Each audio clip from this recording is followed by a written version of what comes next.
You don't get to touch a contract worth $14 billion with janitor hands.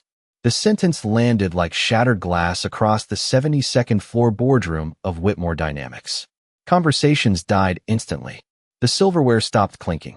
Even the soft hum of Manhattan traffic beyond the towering glass walls seemed to disappear for one heavy second.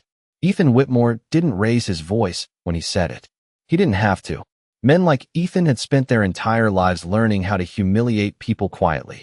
The billionaire CEO stood at the head of the marble conference table in a navy Brioni suit tailored so sharply it looked carved onto his body.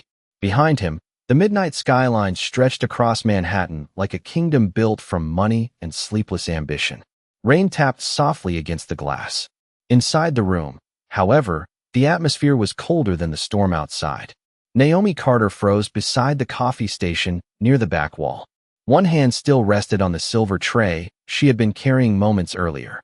Fresh coffee trembled slightly inside porcelain cups worth more than her weekly paycheck. Nobody moved to help her. Nobody spoke. Because in rooms like this, silence always followed power. Ethan adjusted the cuff of his watch, a platinum Patek Philippe worth nearly $500,000. Then looked back down at the acquisition contracts spread across the table in front of him. 12 attorneys. 3 investors. 4 board members. Every one of them waiting for the signature that would either save Whitmore Dynamics or bury it forever. Outside the building, reporters stood under umbrellas along Park Avenue, hoping to capture the downfall of America's youngest tech billionaire. Whitmore stock had crashed 38% in 48 hours. Social media was calling it the collapse of a modern empire. But inside this room, Ethan Whitmore still carried himself like a king refusing to acknowledge the fire around his castle. "Sir," Naomi said softly, "I was only trying to wipe the water before it reached the papers." Ethan didn't even look at her at first. That somehow made it worse. "Then wipe it," he replied coldly. "And leave the decisions to people who actually built something." A few nervous chuckles escaped around the room. Weak laughter. Corporate laughter. The kind people use when they're terrified of disagreeing with the man signing their bonuses. Naomi lowered her eyes and reached carefully for the edge of the table with a cleaning cloth. Her gray maintenance uniform blended into the shadows of the room so completely she almost looked invisible again. Almost. But Ethan noticed something then. Something small. She wasn't embarrassed. She wasn't angry either. That unsettled him more than if she had shouted back. Naomi simply looked at the contract for one brief second before wiping away the spilled water. Calm. Focused. Like someone reading a memory instead of a legal document. Across the room, board member Richard Vance smirked into his whiskey glass. "Careful, Ethan," he muttered loudly enough for everyone to hear. "At this rate, the cleaning staff might start thinking they own the company." More laughter followed. Louder this time. But Naomi still didn't react. She folded the cloth neatly in her hand and stepped backward toward the wall of windows overlooking Manhattan. Lightning flashed softly behind her reflection. For one strange moment, Ethan caught himself staring at her silhouette against the city lights. Not because she looked powerful, because she looked completely unafraid. And in a room full of billionaires, lawyers, and men desperate to survive the night, she was suddenly the calmest person there. The rain grew heavier against the glass walls as midnight settled over Manhattan like a dark velvet curtain pulled across the city. Inside Whitmore Dynamics headquarters, the tension was beginning to rot the air itself. Nobody touched the expensive bourbon resting beside crystal tumblers anymore. Nobody checked their phones. Every eye remained fixed on the stack of contracts waiting at the center of the marble table like a loaded weapon nobody wanted to hold. Ethan Whitmore leaned forward slowly, both palms pressing against the cold stone surface. The sharp confidence he had worn all evening was beginning to crack around the edges. Tiny cracks, barely visible, but real. His jaw tightened as another notification lit up the massive digital screen mounted across the boardroom wall. Whitmore stock drops another 9% in overnight trading. The room fell silent again. Richard Vance exhaled sharply through his nose. "If we do not finalize this acquisition tonight," he said, adjusting his gold cufflinks, "there will not be a company left by Friday morning." Ethan said nothing. Outside, lightning flashed over the Hudson River, illuminating the skyline in silver for one brief second before darkness swallowed it again. Naomi Carter quietly moved across the room collecting untouched coffee cups. She stayed invisible the way people expected her to. That was the strange thing about powerful men. They rarely noticed the people cleaning their messes, which meant those same people saw everything. Naomi knew which executives drank before hard meetings. She knew which assistants cried in bathroom stalls after layoffs. She knew Ethan Whitmore had not slept more than 3 hours a night in almost 6 months because she had seen the lights in his office burning long after sunrise. She also knew something nobody else in that room understood yet. Ethan was terrified, not of losing money. Men like him always found more money.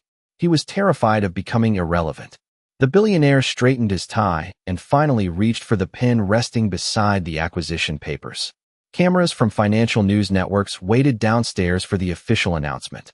By morning, headlines across America would either call him a genius survivor or another arrogant tech king who lost his empire chasing control. "Do it," Richard said quietly. "Sign the deal before the Asian markets open."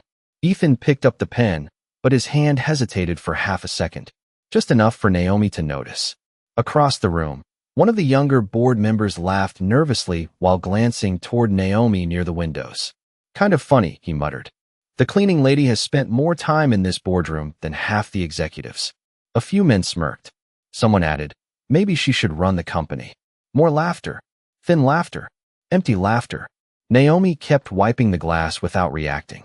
Her reflection shimmered faintly against the storm outside. Calm eyes.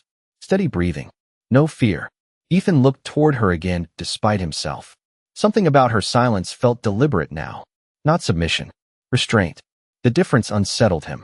"Enough." Ethan finally snapped, though his voice lacked its usual force. The room quieted immediately. He stared down at the contract again. $14 billion.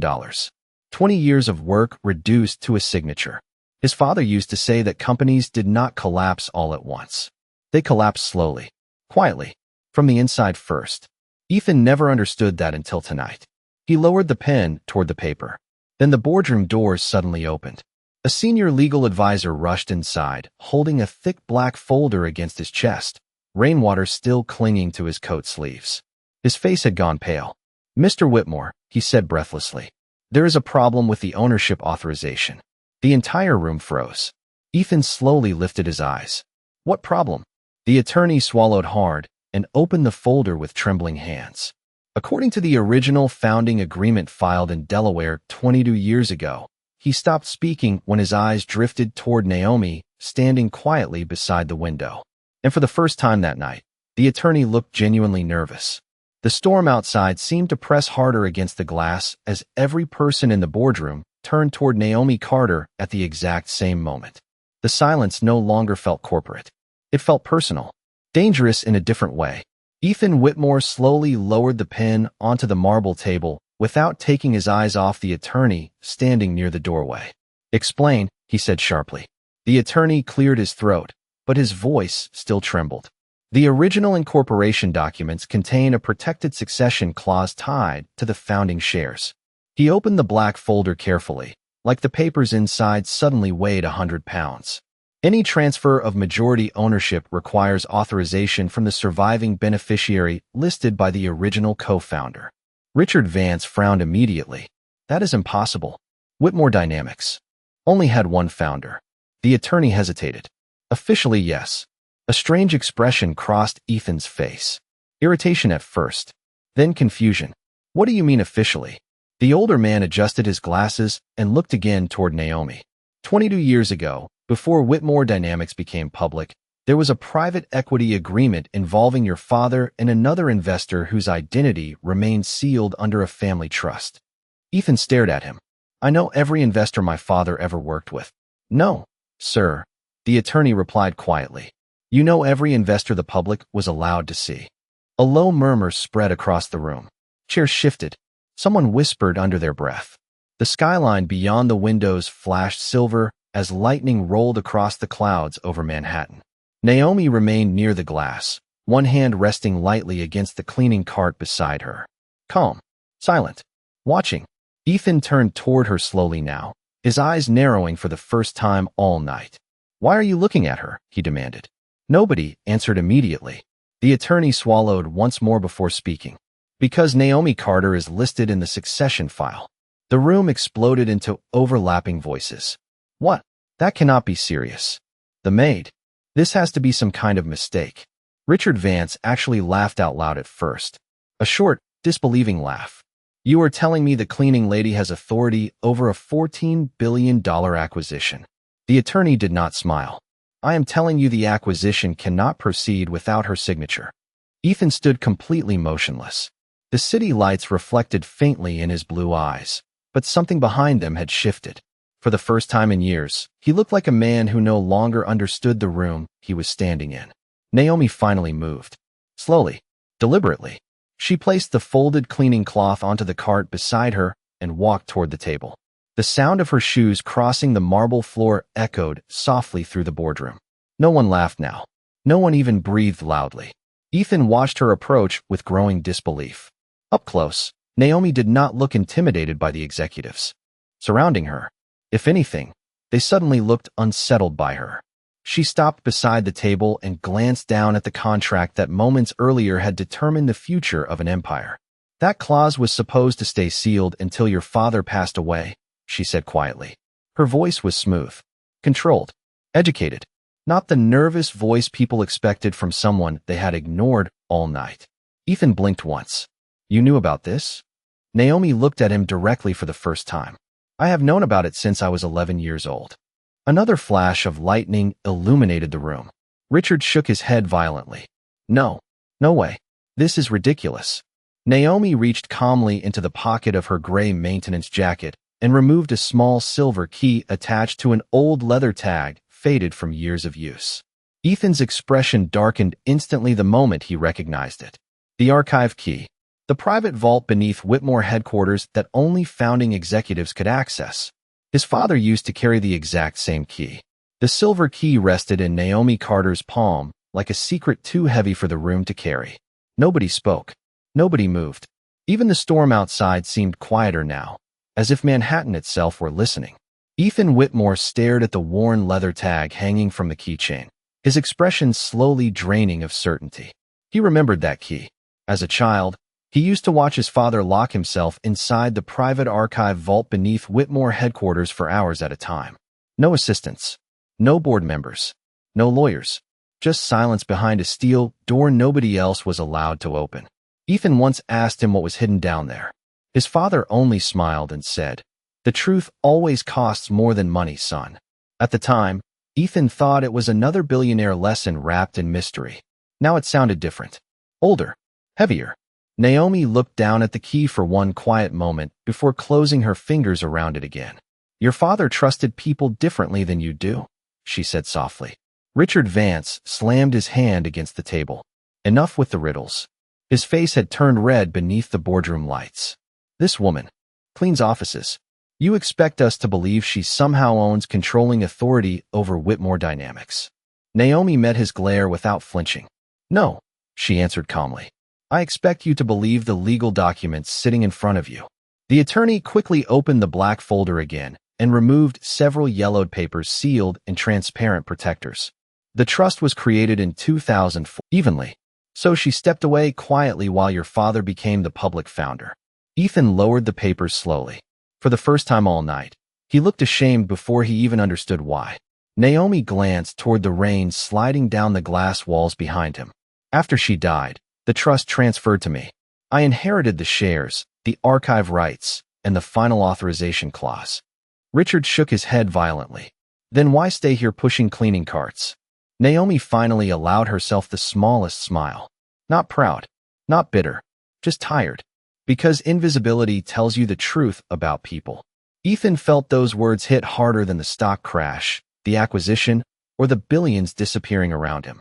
Because deep down, he already knew she was right.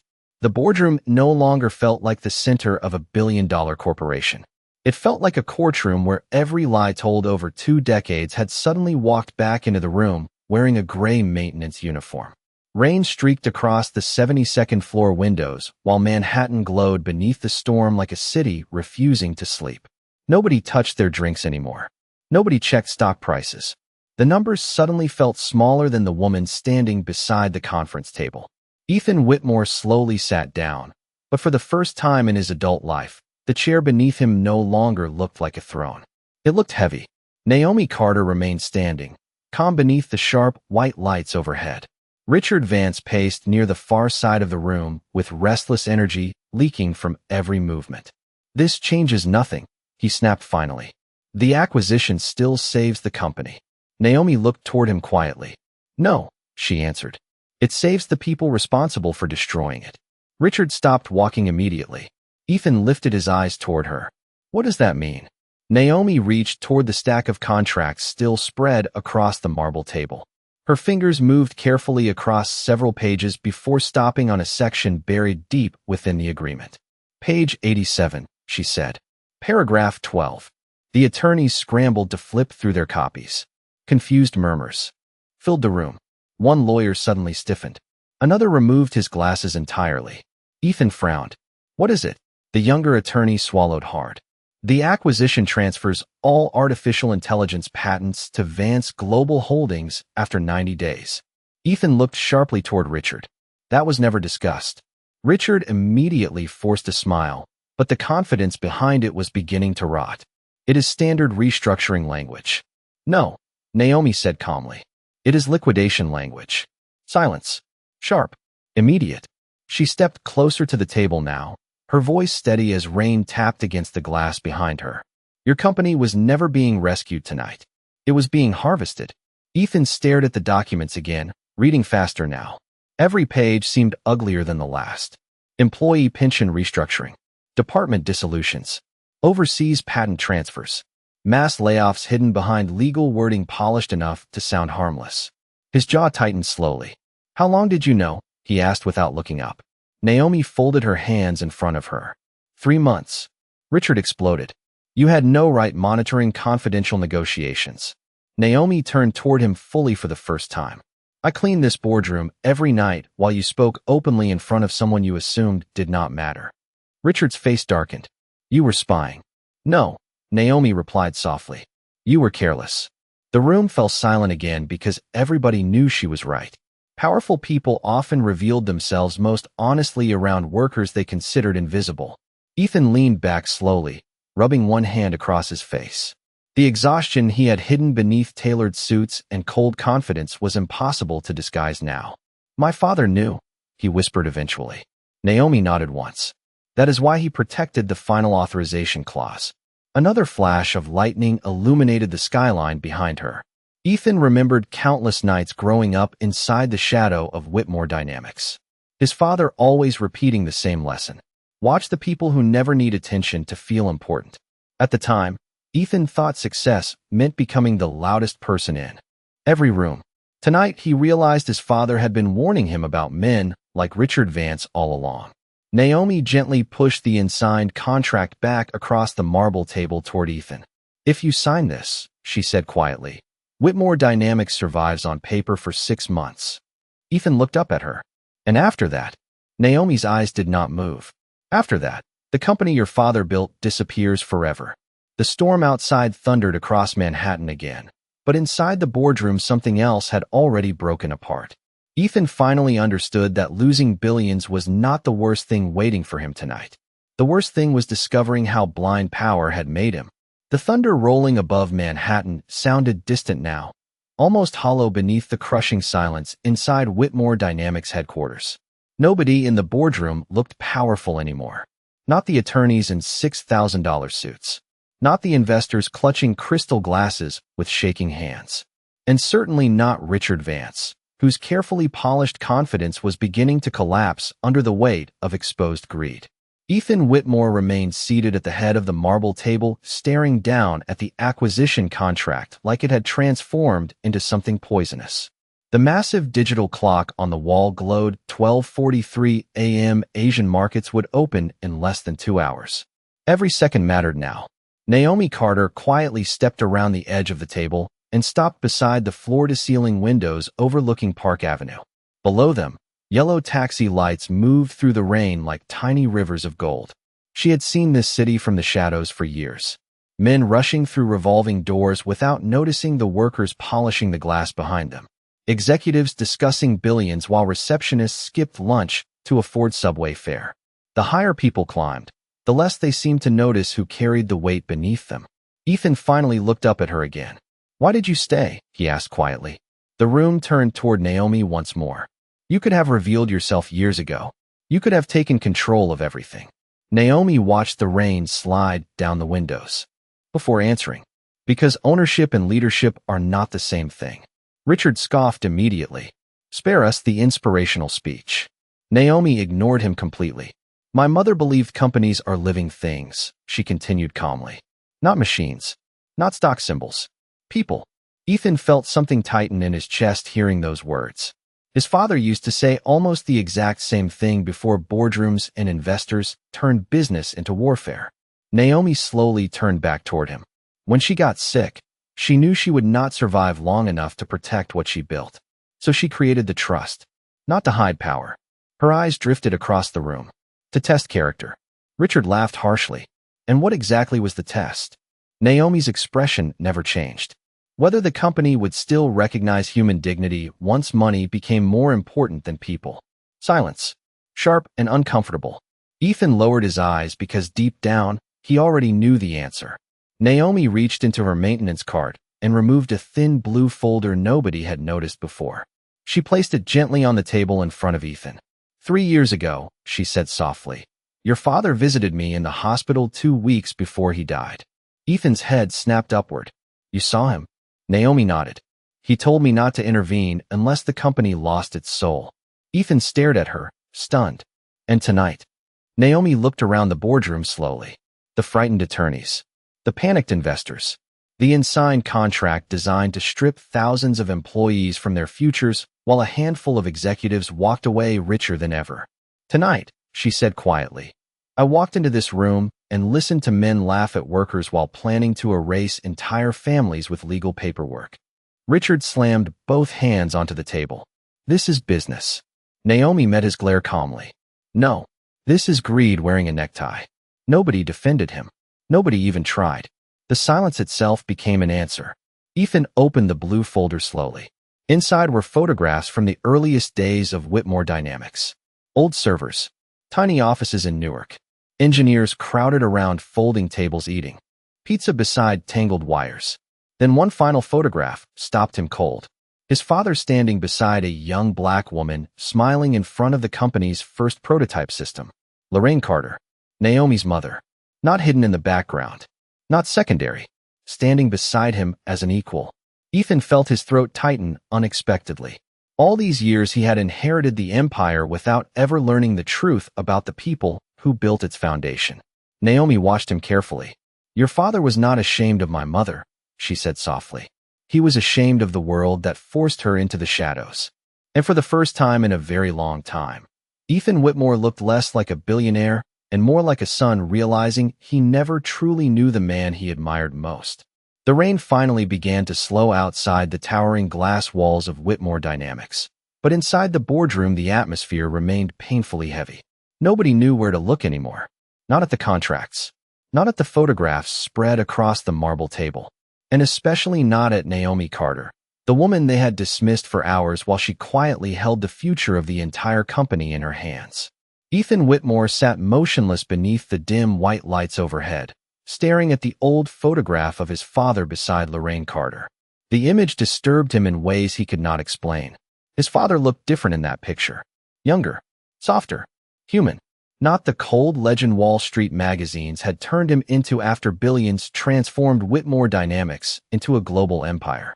Ethan suddenly realized something terrifying. Somewhere along the way, he had become more loyal to the myth of power than the people who created it. Richard Vance broke the silence first. Enough nostalgia, he snapped impatiently. Markets open in 90 minutes. He pointed toward the unsigned acquisition papers. If we do not finalize this deal tonight, every employee in this company loses. Naomi looked toward him calmly. No, she corrected softly. Only the executives standing to profit from panic lose. Richard's expression hardened. You think you can run a multinational corporation because your mother wrote code. 20 years ago, Naomi did not respond immediately. Instead, she slowly walked toward the massive digital display mounted along the far wall. The glowing Whitmore Dynamics logo reflected across the polished marble floor beneath her feet. 3 weeks ago, she said quietly, your firm transferred $48 million into offshore restructuring accounts connected to Vance Global Holdings. Richard froze. Several attorneys immediately looked toward him in confusion. Naomi continued without raising her voice. 2 weeks ago, you arranged private retention bonuses for senior executives while planning to terminate over 11,000 employees after the merger. The room erupted into stunned whispers. Ethan slowly lifted his eyes toward Richard. Tell me she is lying. Richard laughed nervously now, but the sound carried fear beneath it. These are standard transition procedures. Naomi pressed a button on the digital conference console. Instantly, internal financial records appeared across the massive screen behind her. Account transfers, confidential memos, layoff projections hidden beneath corporate language designed to sound harmless. The entire boardroom went silent again. Richard stepped backward. How did you access those files? Naomi met his stare calmly. The archive key does not only open doors. Ethan stood slowly from his chair, disbelief written across his face as he read the documents flashing behind her. You planned this from the beginning, he whispered. Richard's composure finally cracked. This company was already dying. Naomi folded her arms quietly. No, it was wounded. Her eyes drifted across the room. There is a difference. Another low rumble of thunder rolled across Manhattan as the digital stock ticker continued crawling along the bottom of the screen in glowing red numbers. Whitmore stock kept falling. But strangely, nobody seemed focused on the money anymore. Something larger had entered the room. Truth. And truth had a way of making expensive suits suddenly look very small. Ethan looked toward Naomi again, struggling to understand how the quiet woman cleaning coffee stains hours earlier now stood stronger than ever. Executives surrounding her. Why expose this now? He asked quietly. Naomi's expression softened for the first time all night. Because your father believed companies should protect people before profits. Ethan lowered his eyes. Shame moved through him slowly, like cold water filling an empty space he had ignored for years.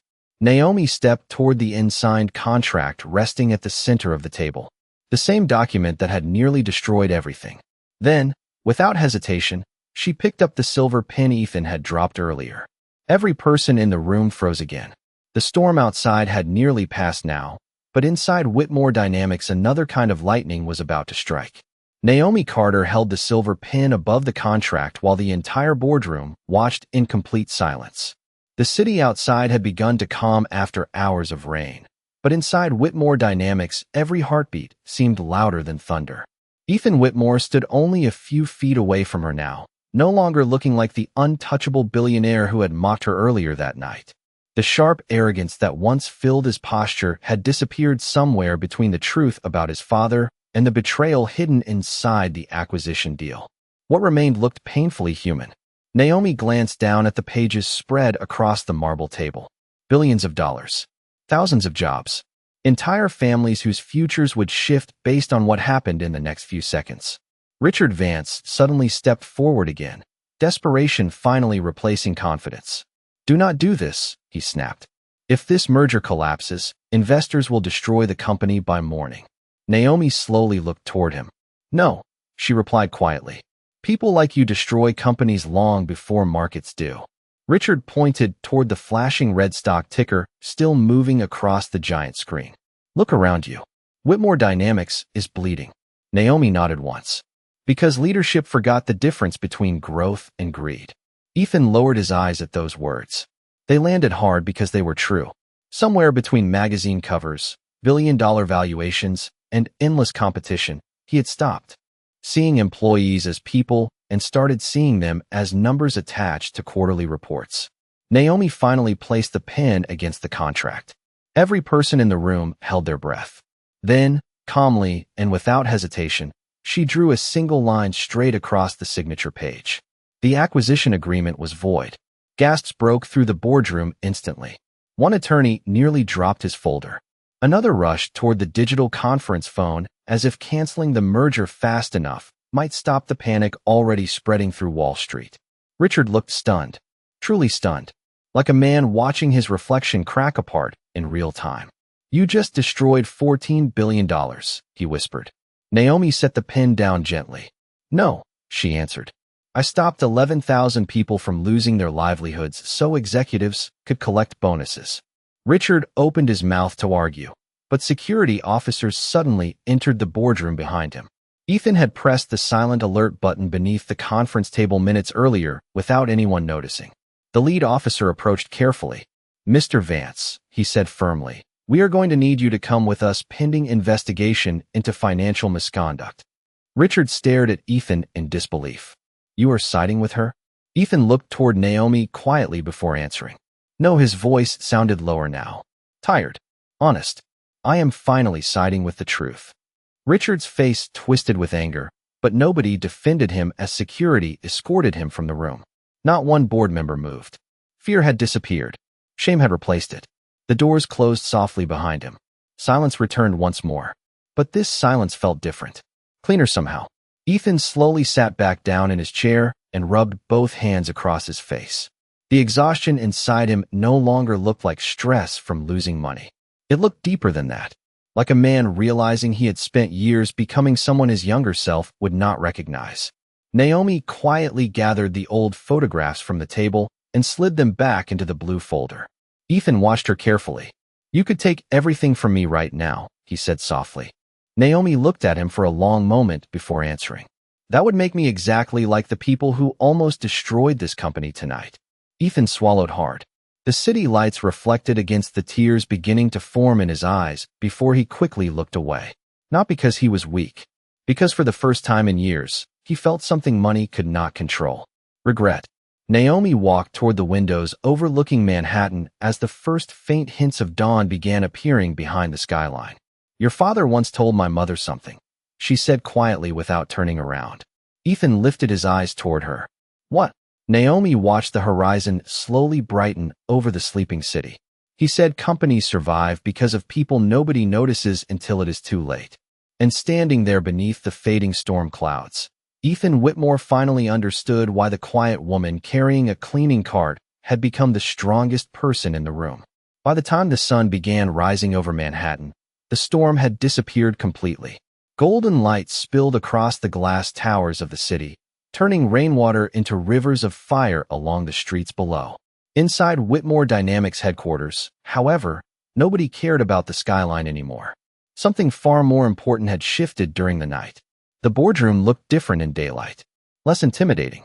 Less untouchable. Empty coffee cups sat abandoned across the marble table beside stacks of unsigned legal documents that only hours earlier had nearly erased an entire company. Attorneys quietly packed their briefcases without speaking. Investors avoided eye contact as they slipped out one by one into the silent hallway beyond the glass doors. Nobody wanted to explain how a woman they ignored all night became the moral center of the room. Ethan Whitmore remained seated alone near the windows after everyone else left. His tie hung loose now. His expensive suit looked wrinkled for the first time anyone could remember. The billionaire who once controlled every conversation in every room sat staring at the skyline like a man waking from a very long dream. Naomi Carter quietly rolled her maintenance cart toward the doorway. The same cart. The same gray uniform. Yet somehow nothing about her looked small anymore. Ethan finally stood as she reached the exit. "Naomi."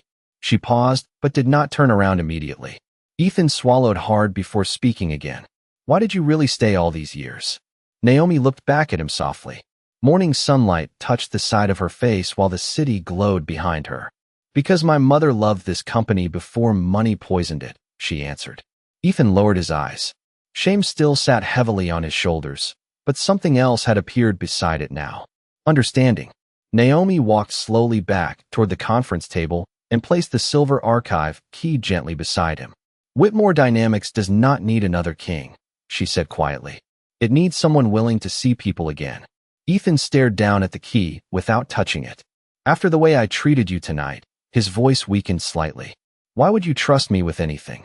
Naomi's expression remained calm. "Because people are not measured by their worst moment." Silence settled softly between them. Not the cold silence of fear from earlier that night. This one felt warmer somehow. Honest.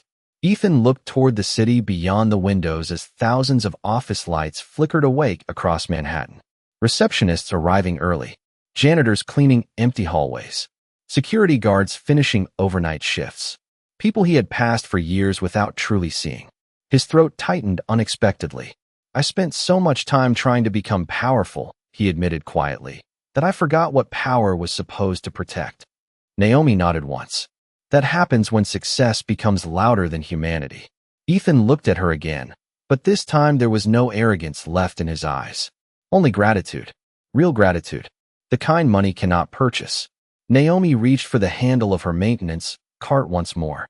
There is one more thing, she said softly. Ethan waited. The employees downstairs still think they are losing their jobs this morning. Ethan immediately straightened. Then let us change that. Less than 30 minutes later, Whitmore Dynamics employees began filling the lower lobby beneath giant television screens, broadcasting financial speculation about the failed acquisition. Anxiety moved through the crowd like electricity. Some workers held coffee cups with shaking hands.